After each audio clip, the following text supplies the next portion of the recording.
Assalamualaikum warahmatullahi wabarakatuh. Jumpa lagi dengan saya pelajaran IPS pertemuan yang ke-12 yaitu tentang perjuangan mempertahankan kemerdekaan. Ya, masih ingat ya tentunya bagaimana para pejuang-pejuang Indonesia untuk mempertahankan kemerdekaan. Walaupun kita sudah menyatakan kemerdeka, namun ternyata masih banyak tentara-tentara dari terutama Belanda ingin menguasai kembali. Bagaimana rasanya 350 tahun dijajah. 350 tahun itu kalau usia manusia normal 70 tahun berarti 5 turunan punya anak dijajah, anak dijajah. Jadi ada dulu orang tua-tua kita itu hidup selama dalam masa penjajahan dari waktu dia lahir sampai dia meninggal masa penjajahan. Mengapa bisa sampai 350 tahun kita dijajah? Itulah bodohnya Indonesia. Ya, kita dijajah, justru malah banyak juga orang-orang Indonesia yang membantu Belanda mengenai tentang dia menguasai Indonesia, dibantu.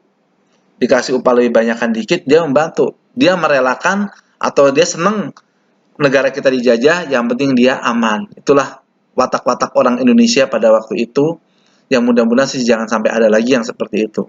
Yang lainnya berjuang mempertahankan kemerdekaan, tapi di sisi lain mereka membantu Belanda untuk memuluskan jalannya dia menguasai wilayah Indonesia.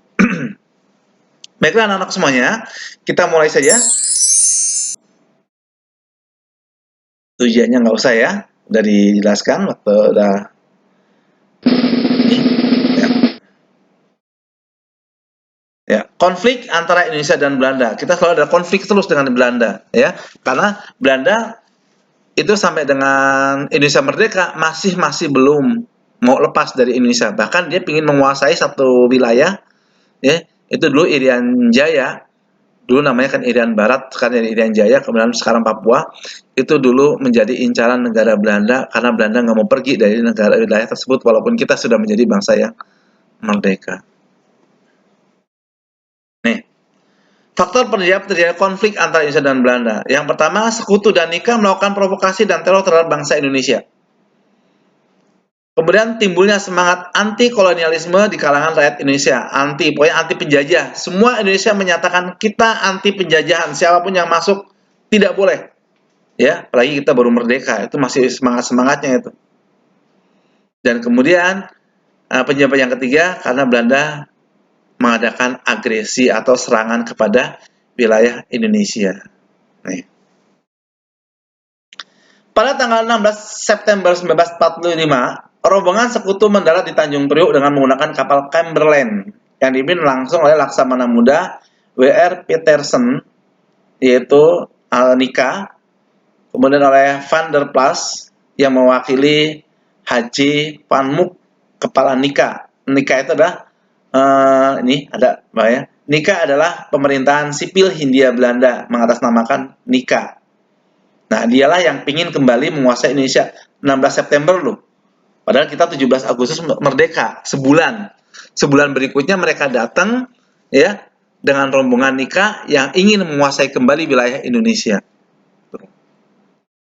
Sekutu menugaskan sebuah komando khusus untuk mengurus Indonesia dengan nama AFNAI ya, yang dipimpin oleh Sir Philip Christensen yang tugasnya adalah menerima penyerahan kekuasaan dari tangan Indonesia yang tadinya Indonesia dikuasai oleh Jepang kemudian diserahkan oleh pihak Sekutu. Nah, dia datang tanggal 16 Agustus 16 September tuh. Terus kemudian membebaskan para tawanan perang dari dan interniran Sekutu. Jadi orang-orang yang ditahan oleh pihak Jepang, nah Sekutu datang dilepas-lepasin itu. Terus kemudian melucuti dan memulangkan tentara Jepang, melucuti itu berarti Jepang yang masih di Indonesia yang masih menggunakan senjata, diambilin tuh senjata-senjatanya. Dan menyuruh tentara Jepang suruh pulang kampung. Terus memulihkan keamanan dan ketertiban serta mengadili para penjahat perang. Sebenarnya tugas Sekutu itu benar. Namun karena ada Nika di sini yang menjadi provokator sehingga muncullah kemarahan rakyat Indonesia pada waktu itu. Ya, ini diantaranya ya. Nah, pertempuran-pertempuran tersebut di berbagai daerah. Yang pertama ada pertempuran di Surabaya yang terkenal dengan peristiwa 10 November, ya. Kemudian ada yang di Bandung, ada namanya Bandung Lautan Api. Kemudian di Bali adanya Perang Margarana. Terus di Manado ada pertempuran Manado, pertempuran Ambarawa, ya, pertempuran Medan Area dan segala macamnya. Baiklah, kita akan bahas satu persatu mengenai berbagai pertempuran atau perjuangan rakyat Indonesia di dalam negeri untuk mempertahankan kemerdekaan dari serangan orang-orang yang ingin menjajah kembali negara Indonesia. Ya. Yang pertama, nih, ya, pertempuran heroik di Surabaya pada tanggal 10 November 1945. Ya, yang mana kedatangan sekutu yang dipimpin oleh Jenderal Malabi, ya, itu awalnya dia mendarat di apa namanya di Surabaya. Kemudian karena kedatangannya itu awal disambut baik, tapi ternyata kedatangan itu ingin menguasai kembali, maka timbullah pertempuran di sana. Ya. Kemudian dalam pertempuran tersebut, pimpinan sekutu yang bernama AWS Malabi, Jenderal AWS Malabi atau pimpinan sekutu itu ternyata dalam pertempuran itu mengalami kekalahan, dia ditembak kemudian mati, ya, sehingga munculnya kemarahan pihak sekutu dan juga nikah itu terhadap bangsa Indonesia. Dan kemudian yang kedua, ya, di mana Hotel Yamato itu yang tadinya bendera merah putih dikibarkan digantilah oleh tentara Belanda menjadi merah putih biru, ya. Akhirnya rakyat Indonesia naik lagi, ganti lagi merah putih, birunya disobek. Kemudian Belanda naik lagi, tambahin biru lagi. Begitu seterusnya sampai terjadi pertempuran yang berkepanjangan, akhirnya melibatkan banyak orang-orang yang meninggal di sana. Ya, nih pertempuran yang memakan korban cukup banyak, sehingga pada tanggal tersebut, ya, peristiwa tersebut dan tanggal tersebut diperingati sebagai Hari Pahlawan, di mana rakyat Surabaya atau arek-arek Surabaya, ya, itu memperjuangkan bendera merah putih supaya tidak menjadi bendera merah putih biru. Kemudian Bandung Lautan Api itu 23 Maret 1946. Di mana pada waktu itu para pemuda-pemuda Bandung atau masyarakat Bandung sedang senang-senangnya atau gencar-gencarnya merebut senjata dari kekuasaan dari tangan Jepang. Oleh pihak sekutu, senjata hasil perusahaan tentara Jepang itu disuruh menyerahkan, ya, disuruh menyerahkan. Ayo rakyat Bandung itu senjatanya serahkan lagi ke pihak sekutu. Nah, karena rakyat Bandung merasa negara sudah merdeka, sekutu, lu nggak usah ikut campur. Ini sudah Indonesia menjadi bangsa yang sudah merdeka, gitu kan? Dan gitu juga sekutu bahkan mengancam atau mengultimatum agar rakyat Bandung meninggalkan kota Bandung. Tuh. Kita sudah merdeka, kita diusir, gitu kan? Nah, sebagai rakyat Bandung nggak rela apabila nanti sekutu masuk lagi ke wilayah Indonesia atau penjajah Belanda masuk lagi ke Indonesia. Maka apa? Sebelum mereka meninggalkan kota Bandung, maka para pemuda-pemuda Indonesia itu membakar kota Bandung. Ya, tuh. Di sini kan ya. Sebelum meninggalkan kota Bandung, para pejuang RI menyerang ke arah kedudukan sekutu sambil membumi hanguskan kota Bandung sehingga dikenal dengan sebutan Bandung Lautan Api. Jadi siapa yang bakar kota Bandung? Bukan penjajah dan juga bukan sekutu, tapi para pemuda-pemuda Bandung. Apa tujuan dibakar? Supaya tidak diduduki atau tidak dikuasai oleh pihak Belanda atau pihak sekutu. Daripada didudukin lagi oleh sekutu, mendingan gue bakar gitu. Aman. Yang ketiga, yaitu perang Puputan, ya. Puputan itu adalah penghabisan atau disebut perang Margarana.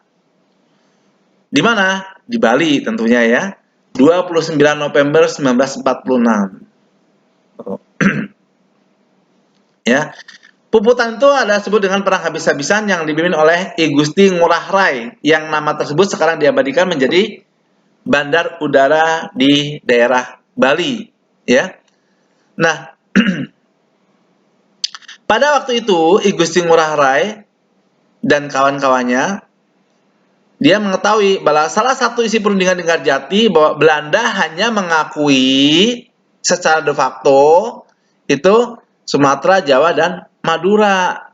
Kok kenapa Bali nggak dilibatkan? Kenapa Bali nggak masuk dalam dalam wilayah Indonesia gitu kan? Nah, dalam perundingan tersebut Bali tidak diakui sebagai wilayah RI.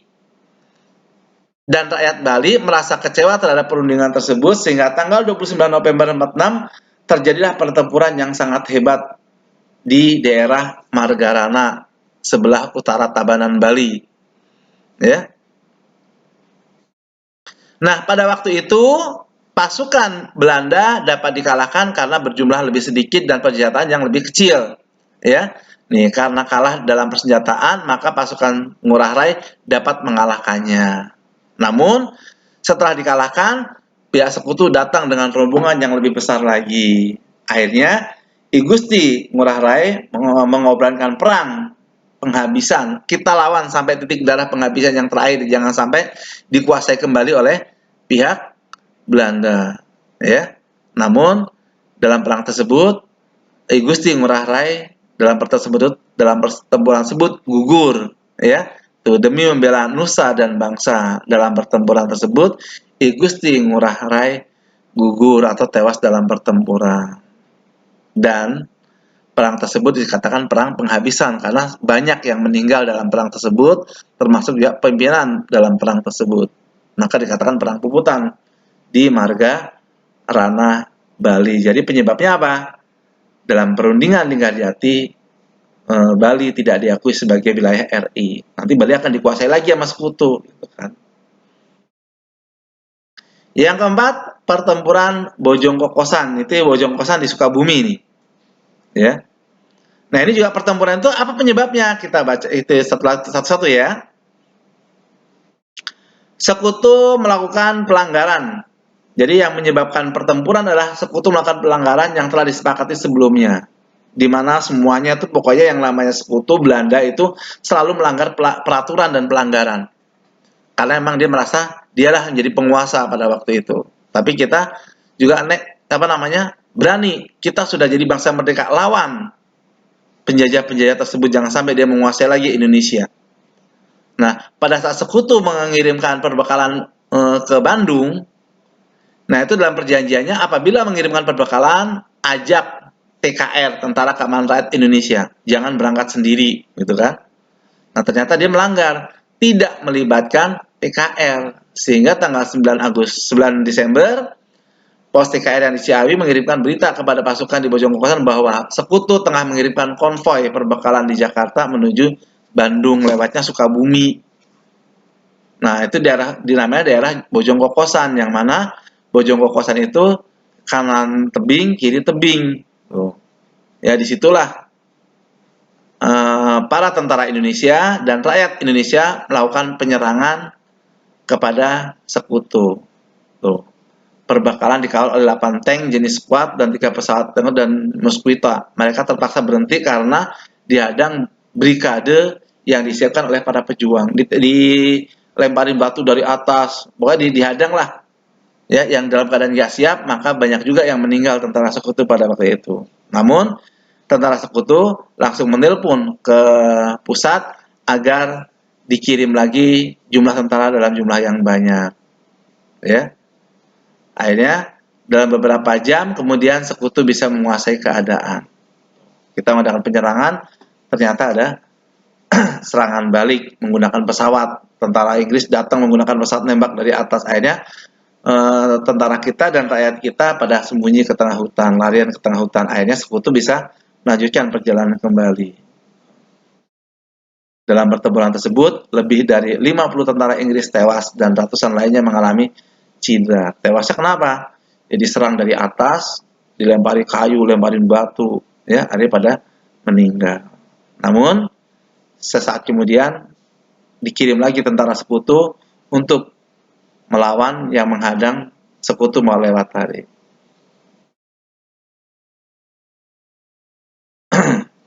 Nah, di situ Sekutu memprotes markas besar ya terhadap Perdana Menteri Sultan Syahrir, namun tidak dihiraukan ya. Sudah dia yang salah, gitu diiniin, dia malah istilahnya protes, nggak dihiraukan. Berikutnya, pertempuran di Manado tanggal 14 Februari ya 1946. Nah, di Manado itu berita kemerdekaan itu sampainya telat di Sulawesi ya, sangat telat. Tadi kan dulu teknologi masih belum secanggih sekarang ini. Dulu tuh berita kemerdekaan tuh ya dari kuping ke kuping boleh dikatakan, sehingga nyampainya lama. Jepang menyerahkan kekuasaan dalam sebuah upacara di Tondano pada 21 Agustus. Merdekanya 17, 21 baru diserahkan. Ya. Beberapa saat kemudian Sekutu ada orang tentara-tentara Australia yang diboncengi Nika. Nika berarti pemerintahan Hindia Belanda, tiba di Manado. Ya, di mana rakyat Manado pada waktu itu sedang senang-senangnya mengibarkan bendera merah putih dan senang-senangnya sedang ketemu orang langsung bilang merdeka, merdeka, merdeka gitu kan ya. Tiba-tiba Sekutu datang melarang rakyat Manado mengibarkan bendera merah putih. Marahlah rakyat Manado. Enak aja gue udah merdeka disuruh nurunin bendera, lu siapa gitu kan. Akhirnya timbullah pertempuran di situ, ya.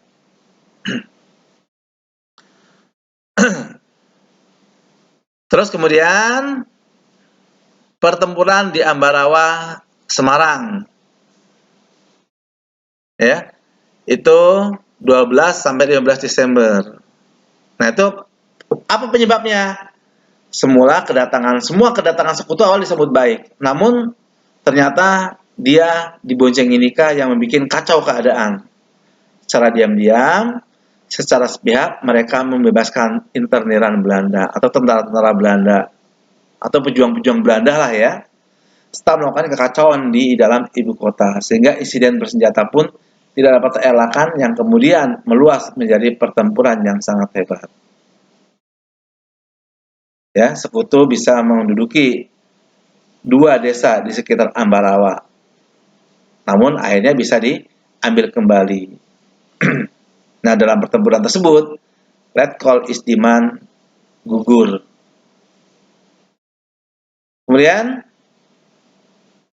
di Medan area, ya, berita proklamasi lagi-lagi juga di daerah Medan sampainya terlambat, baru sampai tanggal 21 Agustus, 10 hari baru nyampe. Berita itu juga dibawa oleh Mr. Tengku M. Hasan, yaitu Gubernur Sumatera dulu. Nah, tanggal 18 Oktober 1945, Jenderal Kelly mengultimatum agar rakyat Medan menyerahkan semua senjata kepada pihak Sekutu. Senjata yang habis dilucutin dari tentara Jepang yang sudah dikumpulkan oleh tentara Indonesia, oleh rakyat Indonesia sudah mengumpulkan senjata dalam jumlah yang sangat banyak, disuruh menyerahkan pihak Sekutu. Marahlah para pemuda-pemuda dan tentara serta rakyat Indonesia yang ada di Medan kepada pihak Sekutu. Karena nggak mau menyerahkan, akhirnya timbullah pertempuran di situ. Sehingga 10 Desember 45 tentara Sekutu dan Nika melancarkan gerakan militer besar-besaran sehingga Medan dapat ditaklukkan. Ya, kita selalu melawan walaupun kalah dalam persenjataan. Walaupun kita sudah merdeka, ya kan? Tuh, Agustus ke Desember itu Sekutu masih menyerangkan serangan lagi. Dan masih banyak lagi nanti ya sampai tahun 1950.